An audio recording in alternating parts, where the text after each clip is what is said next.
സമാധാനം കിടന്നില്ല. 1907 പണിത ആ വീടിന്റെ ഐശ്വര്യം കണ്ടു.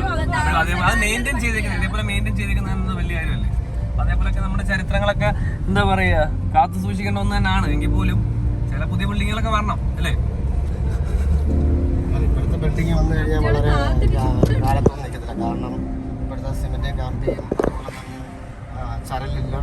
അന്നത്തെ ഈ തുറക്കി മിശ്രിതമൊക്കെ വെച്ചിട്ടുള്ള പണിയാണ്. ഉമ്മായും മിശ്രിതമൊക്കെ വെച്ചിട്ട് അഞ്ചുതെങ്ങ് കോട്ടയാണ് നമ്മൾ കാണാൻ പോകുന്നത്.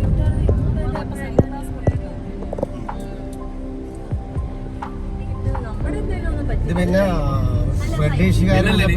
ഡച്ചുകാർ പണിതാണ്. പിന്നെ ബ്രിട്ടീഷുകാർ പിടിച്ചടക്കി. ഇതാണ് അഞ്ചുതെങ്ങ് കോട്ട. അഞ്ചുതെങ്ങ് കോട്ട കണ്ടിട്ടില്ലാത്തൊരു കണ്ടോ. ഇതാണ് സംഭവം. നമുക്ക് ഇതിൻ്റെ അകത്ത് കയറണമെന്ന് ആഗ്രഹമുണ്ട്. പക്ഷേ സമയമില്ലാത്തത് നമ്മൾ പോകണം. അഞ്ചുതെങ്ങ് ലൈറ്റ് ഹൗസ് റോഡ് കാണിക്കാൻ. അഞ്ചുതെങ്ങ് ലൈറ്റ് ഹൗസ് ബോർഡ് ഡച്ചുകാർ എപ്പോഴും അത് മെയിൻറ്റെയിൻ ചെയ്ത് നല്ല വൃത്തിയായിട്ട് കോട്ടയാണ് അഞ്ചുതെങ്ങ് കോട്ട.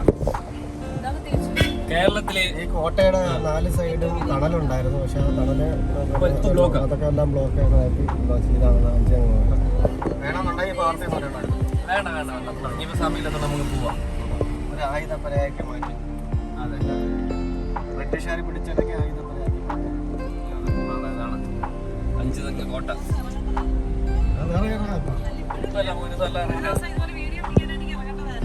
അതെ,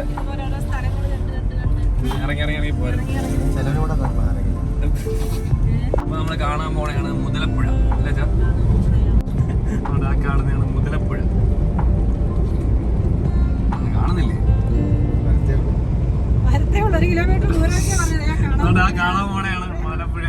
ഞാൻ ക്യാമറ എടുത്ത് ഉണക്കിയപ്പോഴത്തേക്കാ പറയുന്നതാണ് വരത്തേ ഉള്ളത്. ഇത് ആക്ച്വലി ഒരു കോസ്റ്റൽ ഏരിയ ആണ് അല്ലേ? ഈ സ്ഥലത്തിന് പേരെന്താ? പൂന്തുറ. അതെ അതെ, പൂന്തുറ. അഞ്ചുതെങ്ങ്, പൂന്തുറ, ഇനി മുതലപ്പുഴ. ഇത് പിന്നെ പൂന്തുറ, ഇനി അടുത്ത മുതലപ്പുഴ. അതെ അതെ. അച്ഛനമ്മേ അഞ്ചുതെങ്ങ് പൂന്തുറയാണിത്. തിരുവനന്തപുരം പൂന്തുറ വേറെ ഉണ്ട്. അമ്മ അച്ഛനിവിടെ ആയിരുന്നു അമ്മ പണ്ട്? രഹസ്യങ്ങളൊക്കെ പുറത്തിറങ്ങി. റൂട്ട്, ചെറിയ റൂട്ട് പോലും അറിയാം.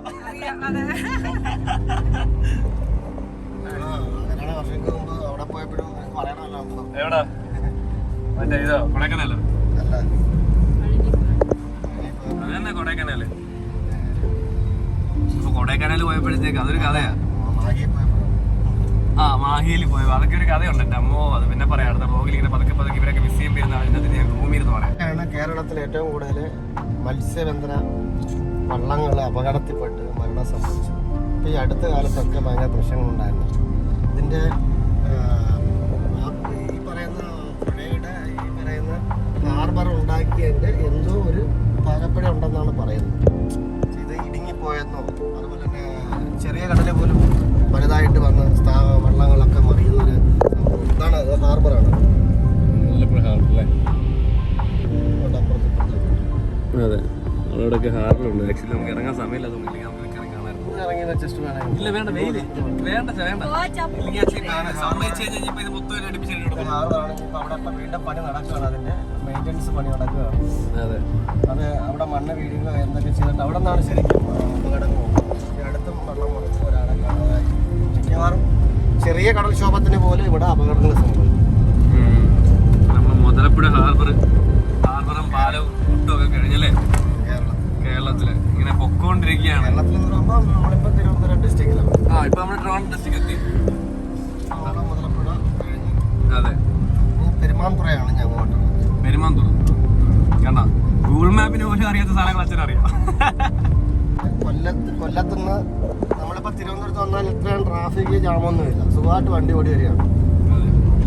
പിന്നെ ടൈം ഉള്ളവർക്ക് ഈ വഴി വരാം. കാരണം ട്രാഫിക് അല്ല, ട്രാഫിക് നമുക്ക് അവോയ്ഡ് ചെയ്യാം. അതുപോലെ തന്നെ എന്താ പറയുക, പതുക്കെ കാഴ്ചകളൊക്കെ കണ്ട് വരികയും ചെയ്യാം. അങ്ങനെയുള്ളവർക്ക് വേണ്ടിയിട്ട് പറ്റിയ ഒരു റോഡാണ് ഈ പറഞ്ഞ രീതിയിൽ. അന്ന് കൊല്ലം ടു ട്രിവാൻഡ്രം വേളി റൂട്ടാണ്. വേളി, അതായത് വർക്കല വേളി റൂട്ടാണ്. അതെ, ബീച്ച് റോഡെന്ന് പറയും. അതെ അതെ. അപ്പൊ നമ്മള് കൊല്ലത്തുനിന്ന് നേരെ പരവൂര് വന്ന് പരവൂരിന്ന് അടുത്ത ഇടവ കാപ്പിൽ വർക്കല വഴി നമ്മൾ നേരിട്ട് വേളിക്ക് പോവാം. അതെ. അപ്പൊ ഇത് ഇനി ഡീറ്റെയിൽ ആയിട്ട് വഴി അറിയണമെന്നുണ്ടെങ്കിൽ ഒരു കമന്റ് ചെയ്താൽ മതി ആരെങ്കിലും. അപ്പൊ നിങ്ങൾക്ക് വേണമെന്നുണ്ടെങ്കിൽ നമുക്ക് ഈ പറഞ്ഞ രീതിയിൽ നമുക്ക് അച്ഛനെ കൊണ്ടൊരു വീഡിയോ ചെയ്യിപ്പിച്ചേക്കണം. ഇതാണ് വേലി വലിയ പള്ളി. വേളി വലിയ പള്ളി. ഇതാണ് വേളി വലിയ പള്ളി.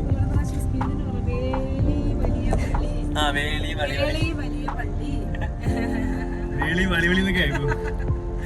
അപ്പൊ ഇതാണ് വേളി വലിയ പള്ളി. നമുക്ക് കണ്ടിട്ട്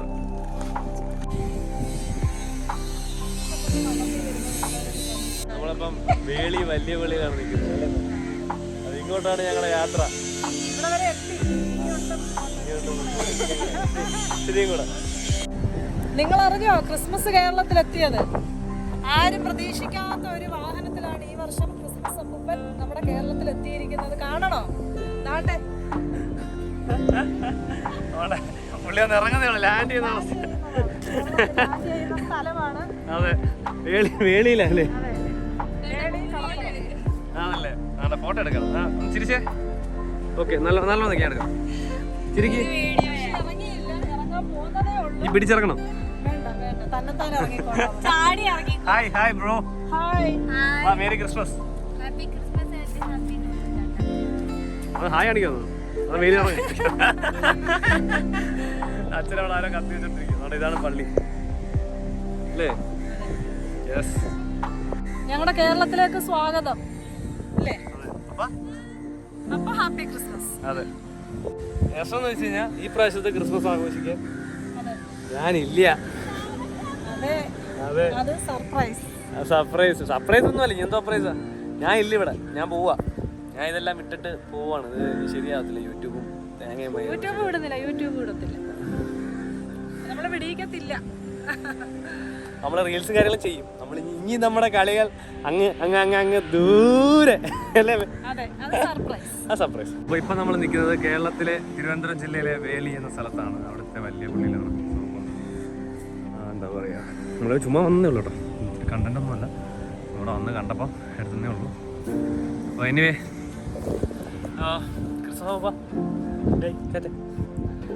ഇനിയിപ്പം നമ്മൾ നമ്മുടെ യാത്ര തുടങ്ങുകയാണ്. കുറച്ച് 10 മിനിറ്റ് നിന്നേ ഉള്ളൂ. നമ്മളിപ്പോൾ ഓൾമോസ്റ്റ് നമുക്ക് പോകേണ്ട സ്ഥലത്ത് എത്തിയിട്ടുണ്ട് അല്ലേ മേ?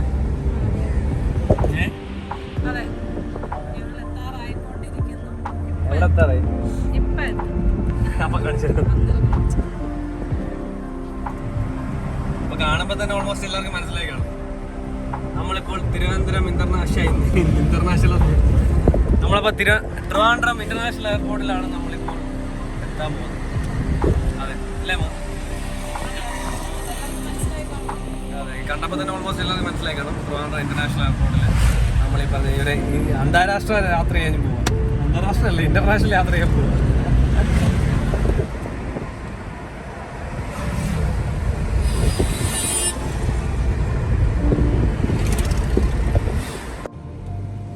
അപ്പൊ നമ്മൾ നമ്മുടെ തിരുവനന്തപുരം ഇന്റർനാഷണൽ എയർപോർട്ടിലേക്ക് എൻട്രൻസ് ചെയ്തിരിക്കുകയാണ്.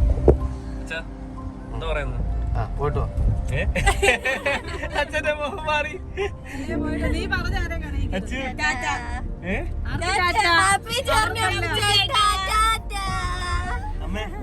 അപ്പു കരയും. ഞങ്ങൾ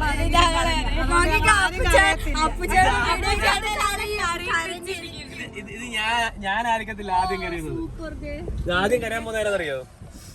ആരാ?